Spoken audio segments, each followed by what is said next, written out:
Hi friends, मेरा नाम है तरुण और आप देख रहे हैं तरुण जी के क्लास चैनल। फ्रेंड्स, आपको पता है ये ग्रुप डी के जो पेपर है बस इस मंथ स्टार्ट होने ही वाले हैं। साथ ही साथ जिसमें ये साइंस का पोर्शन आएगा लगभग 25 मार्क्स का। तो 25 मार्क्स में से यदि आप 23 या 24 ले आते हैं तो आपका सिलेक्शन होने के चांसेस ज़्यादा बढ़ जाते हैं। तो साइंस में भी जीव विज्ञान का पोर्शन सबसे ज़्यादा आता है। करीबन 25 क्वेश्चन में से यदि आप देखेंगे तो आपको 12 से 13 जीव विज्ञान के क्वेश्चंस मिलेंगे। तो बस ये वीडियो बनाने का उद्देश्य ये है कि आप हमारे साथ ही टेस्ट को लगाते चलें और आप अपना नॉलेज चेक करेंगी आप कितने क्वेश्चन सही लगा पाते हैं, कितने ही क्वेश्चन रॉन्ग लगाते हैं, तो उसमें आप सुधार कर सकते हैं। तो यदि हमारे चैनल पर नए हैं तो सबसे पहले हमारे चैनल को सब्सक्राइब कर लें और कमेंट बॉक्स में कमेंट करके बताएं कि जितने क्वेश्चन मैं बोल रहा हूँ उसमें से आपके कितने सही है। तो चलते हैं अपने टेस्ट की ओर। पहला क्वेश्चन बोलता है कि शरीर की सबसे बड़ी ग्रंथि कौन सी है। तो ऑप्शन 4 आपको दिख रहे हैं ABCD। इसमें है पहला लार ग्रंथि, थायराइड ग्रंथि, यकृत ग्रंथि, आमाशय। तो आपको मैं 5 सेकंड का टाइम देता हूँ कि कौन सा आंसर सही है। सोच लीजिए और अपना कॉपी में एक तरीके की आप OMR शीट बना लीजिए, साथ साथ हमारे साथ टेस्ट लगाइए कि भैया शरीर की सबसे बड़ी ग्रंथि कौन सी है।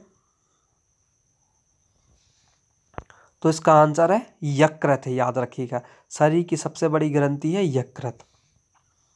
क्वेश्चन नंबर सेकंड है कि मनुष्य में मादा जनन अंग से किस हार्मोन का स्राव होता है।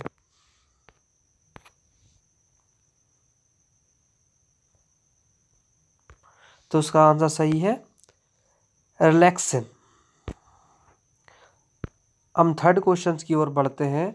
थर्ड क्वेश्चन बोलता है कि मनुष्य में ऐच्छिक गतियों का नियंत्रण किसके द्वारा होता है।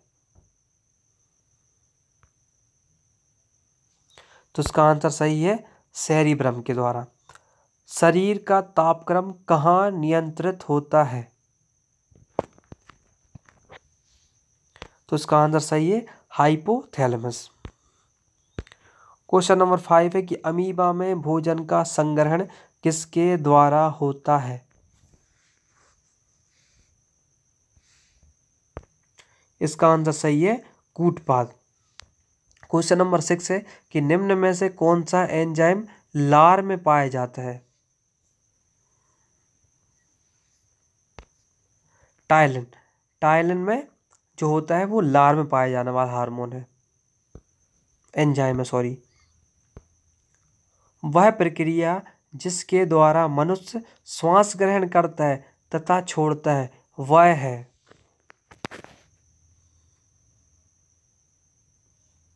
इसका आंसर है श्वासोच्छ्वास। क्वेश्चन नंबर 8 है कि ऊर्जा उत्पादन के लिए कोशिका प्रायः किसका उपयोग करती है।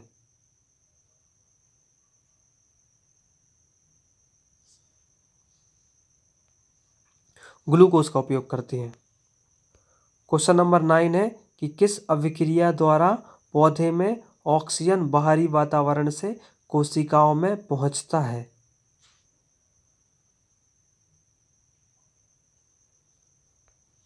इसका आंसर है विसरण। क्वेश्चन नंबर 10 है कि श्वास की अभिक्रिया में खाद्य पदार्थों की परिणति क्या होती है।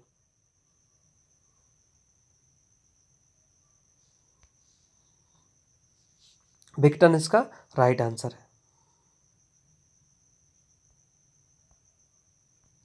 नेक्स्ट क्वेश्चन है कि खाद्य पदार्थों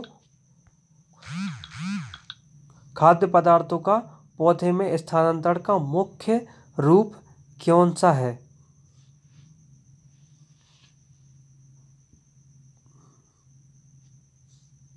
तो इसका आंसर है सुक्रोज।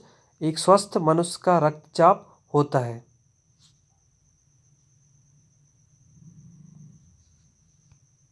80 से 120 के बीच। मनुष्य के मस्तिष्क की सबसे बाहरी झिल्ली होती है।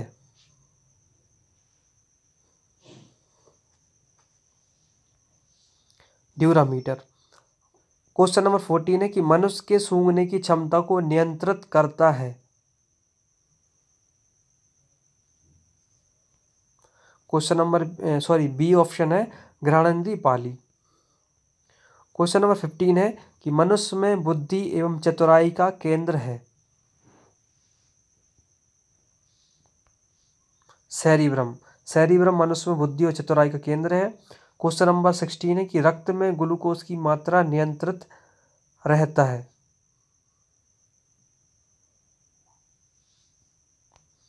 इसका है ऑप्शन नंबर डी, इंसुलिन के कारण।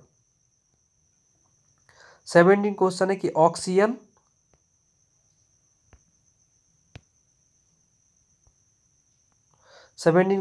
ऑक्सीजन है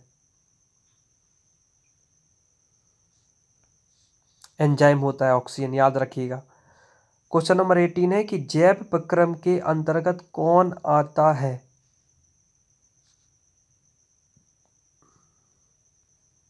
सभी। पोषण, उत्सर्जन, श्वसन, ये सभी जैव प्रक्रम के अंतर्गत आते हैं। क्वेश्चन नंबर 19 है कि गोबर छत्ता किसके अंतर्गत आता है?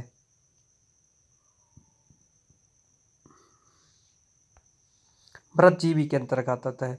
वायुमंडल में सामान्यतः CO2 पाया जाता है, मतलब कार्बन डाइऑक्साइड की बात कर रहे हैं।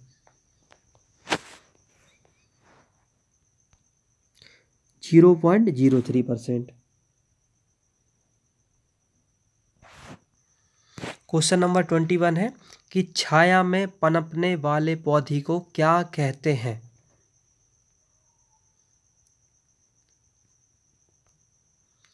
सियोकाइटस बोलते हैं छाया में पनपने वाले पौधे को। क्वेश्चन नंबर 22 है कि मनुष्य में मुख्य श्वसन अंग क्या है?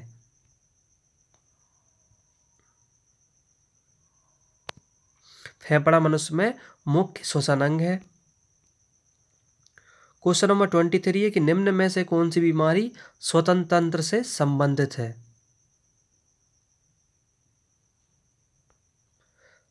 मतलब कि टीबी और निमोनिया दोनों ही बीमारी श्वसन तंत्र से संबंधित हैं।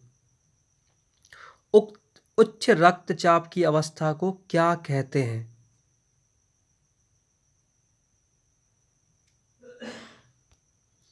हाइपरटेंशन बोलते हैं, उक्त रक्तचाप की अवस्था को कहते हैं।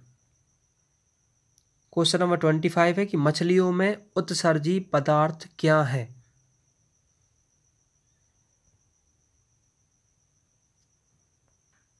अमोनिया मछलियों में उत्सर्जी पदार्थ है। क्वेश्चन नंबर 26 है कि पौधों में आवश्यकता से अधिक जल किस प्रक्रिया द्वारा बाहर निकाले जाते हैं?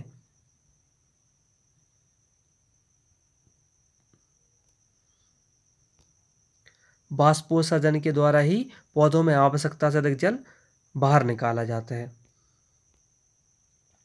क्वेश्चन नंबर 27 है कि निम्न में से किसे प्रकाश संश्लेषी अंगक कहते हैं?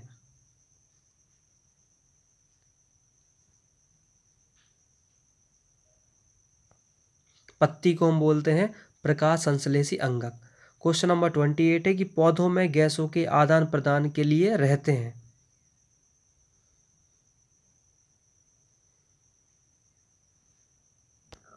रंध्र। क्वेश्चन नंबर 29 है कि फेफड़ों का आकार होता है।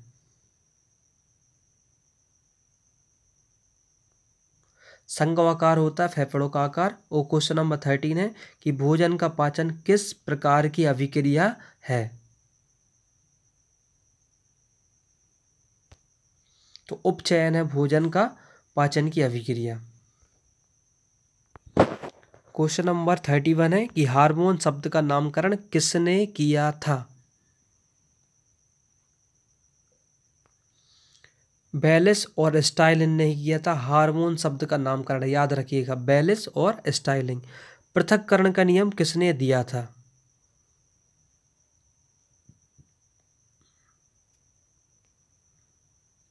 तो पृथक्करण का नियम दिया था मेंडल ने, और हार्मोन शब्द का नामकरण किया था बेलिस स्टाइलिन ने। क्वेश्चन नंबर 33 है कि जीव विज्ञान शब्द का प्रयोग सर्वप्रथम किसने किया था?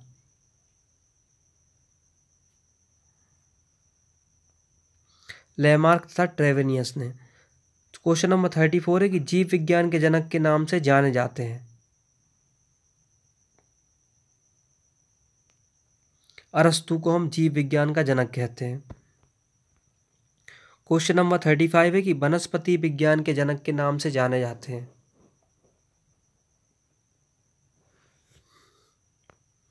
थियोफ्रास्टस वनस्पति के जनक बोले जाते हैं। और बॉटनी शब्द की उत्पत्ति किस शब्द से हुई है? ग्रीक शब्द से हुई है बॉटनी शब्द की उत्पत्ति। क्वेश्चन नंबर 37 है कि फाइकोलॉजी में किसका अध्ययन किया जाता है?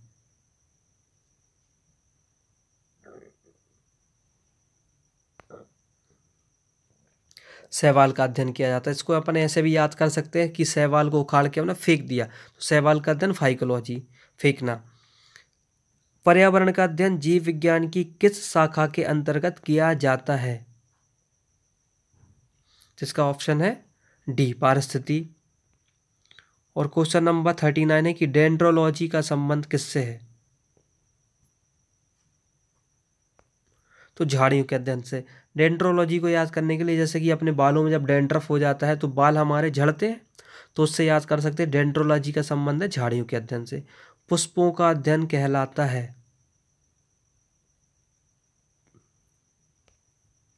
एंथ्रोलॉजी।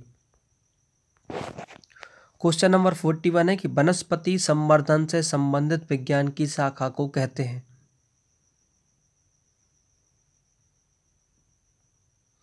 हार्टिकल्चर। हार्टिकल्चर का अध्ययन मतलब वनस्पति संवर्धन का अध्ययन होता है हार्टिकल्चर। स्पर्मोलॉजी में किसका अध्ययन किया जाता है?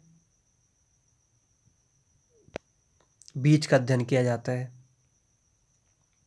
क्वेश्चन नंबर 43 है कि एग्रिस्टोलॉजी में किसका अध्ययन किया जाता है? तो घासों का अध्ययन किया जाता है एग्रिस्टोलॉजी में। और पीडोलॉजी में किसका अध्ययन किया जाता है? भूमि का। क्वेश्चन नंबर 45 की पौधों को नाम देने वाले विज्ञान कहलाता है? वर्गीकी को हम पौधों का नाम देने वाला विज्ञान कहते हैं। 46 है कि निम्नलिखित में से किससे वर्गीकी का पितामह कहा जाता है? लीनियस को। क्वेश्चन नंबर 47 है कि सूक्ष्म जीव मिलते हैं रेतीली मिट्टी में मिलते हैं, लवण युक्त पानी में भी और दलदल भूमि में भी। विषाणु वृद्धि करता है जीवित कोशिका में, याद रखिएगा। और क्वेश्चन नंबर 49 है कि साबूदाना किससे बनाया जाता है? साइकस से। और फलों का अध्ययन कहलाता है पोमोलॉजी, याद रखिएगा। आई थिंक फ्रेंड्स आपको ये पूरा का पूरा वीडियो देखने के बाद आप मुझे ये ज़रूर बताएं कमेंट बॉक्स में कि आपके कितने क्वेश्चन सही है। यदि 50 में से आप 40 प्लस लेके आ रहे हैं तो आपकी प्रिपरेशन अच्छी चल रही है। 30 प्लस है तो थोड़ी सी और ज़्यादा मेहनत की ज़रूरी है। यदि 10 या 20 सही है तो आपको साइंस पे ज़्यादा फोकस करना पड़ेगा, क्योंकि जीव विज्ञान साइंस के पोर्शन में बहुत ही ज़्यादा आती है। और मुझे कमेंट बॉक्स में ज़रूर बताएं कि कितने मार्क्स आप पाए हैं, उसके आधार पर अपना एनालिसिस कर सकते हैं। वीडियो को देखने के लिए धन्यवाद। और आप हमारे चैनल पर बने रहें, क्योंकि आपको रोज़ इस पर टेस्ट मिलेंगे जिससे आप अपना नॉलेज चेक कर सकते हैं कि आप पेपर के लिए सही है कि नहीं। जय हिंद।